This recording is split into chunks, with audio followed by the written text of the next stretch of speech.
Okay, today's work is pretty similar to yesterday's. It's about surface area this time. Now, surface area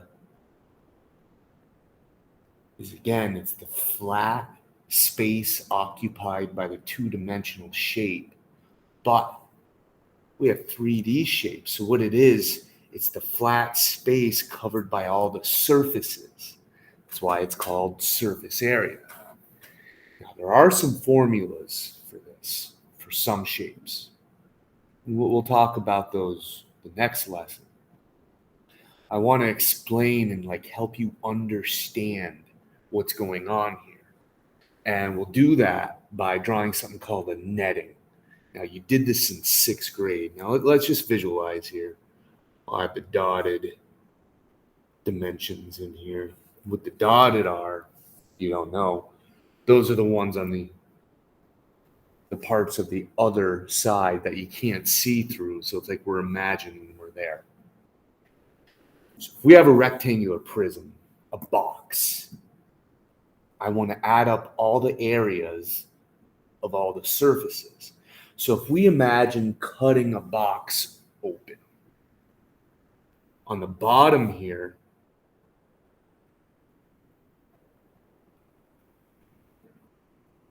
we have a rectangle, and the area of that is length times width.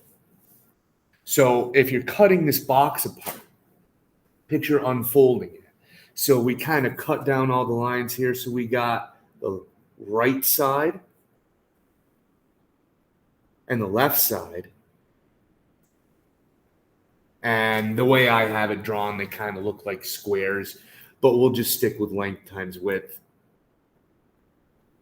And now picture it. So the sides fold down. Then you have the back, which is another rectangle, so length times width. And the front,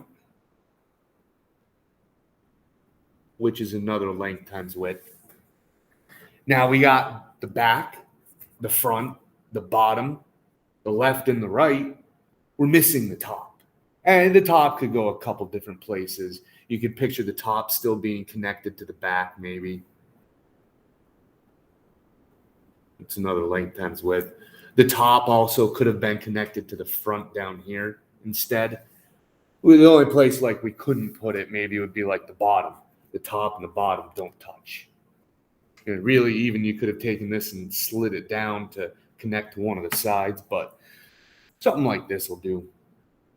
Now, when you find the surface area, all you do, length times width for all of them, then just add up all the numbers together.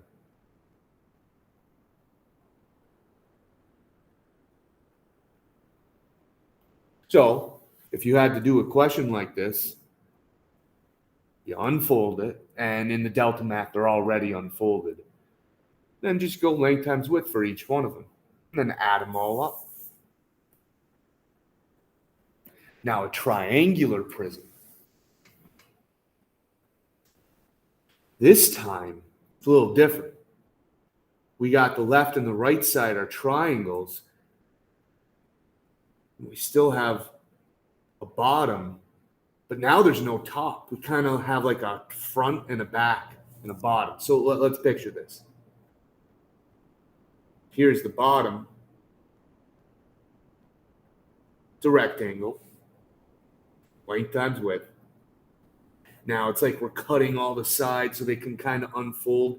The sides unfold this time to triangles.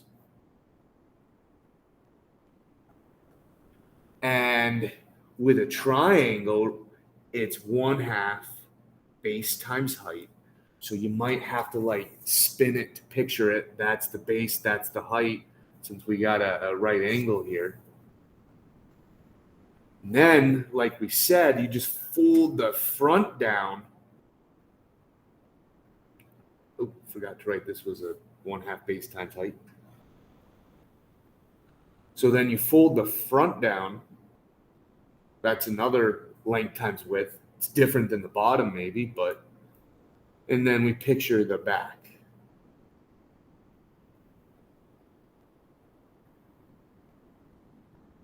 So here, you find the area of two triangles, then find the area of three rectangles, add them all up. And that gives you your total surface area.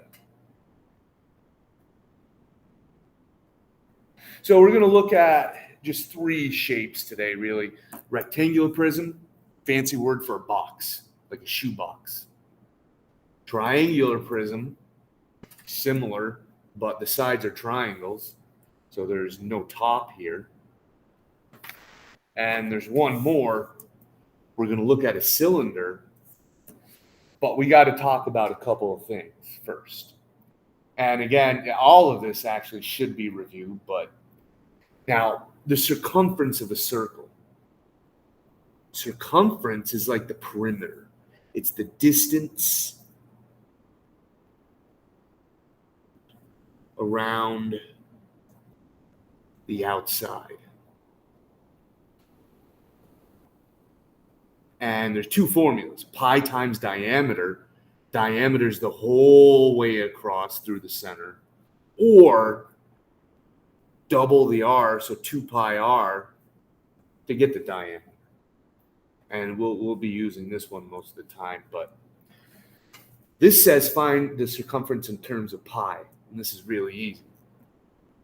In terms of pi means we'll still have pi in our answer.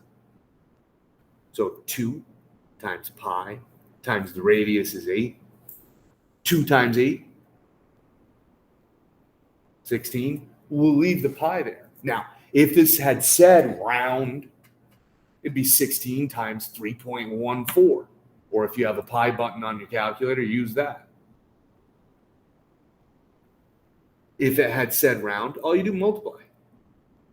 It's 3.14159 ... for pi. If there's a button on your calculator, you can just use that. Now, area has a different formula, pi r squared. Find the area in terms of pi. There's your radius, so area, pi times 3 squared. 3 times 3 is 9. When it says in terms of pi, you leave it like that. If it says to round, now you can just multiply. 9 times 3.14, or so on. So if we want to take a look at the surface area of a cylinder, and you'll see why we had to go over these first. It's kind of like a can, I guess. So if you picture deconstructing a can, you cut the lid off, you got a circle, that's the top.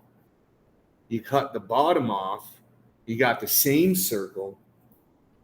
Then what connects them, if you slit it and unfold it, you get a rectangle.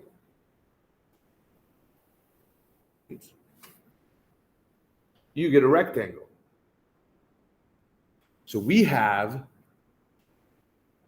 two circles, the surface area total for each of those, pi r squared for one, pi r squared for the other. That's why we had to review the area of a circle. And then for the rectangle, now what they'll have here, they'll give you a measurement for this, for the height of the can, the height of the cylinder. What they don't give you is the length. So if you think about it, we unwrapped this from being around the can. That means this side would have wrapped all the way around this circle. So this is the distance around the circle, which we just called circumference. So the top here is 2 pi r. So that's how you calculate the length, because this is typically length times width. But the length here is the 2 pi r. Then you'll multiply that by whatever they give you for the height of the can, which kind of becomes the width. That's how you do surface area for a cylinder. Calculate each one of these, then add them up. Now, another way to do these surface area questions, they're formulas, and we'll talk about those next lesson.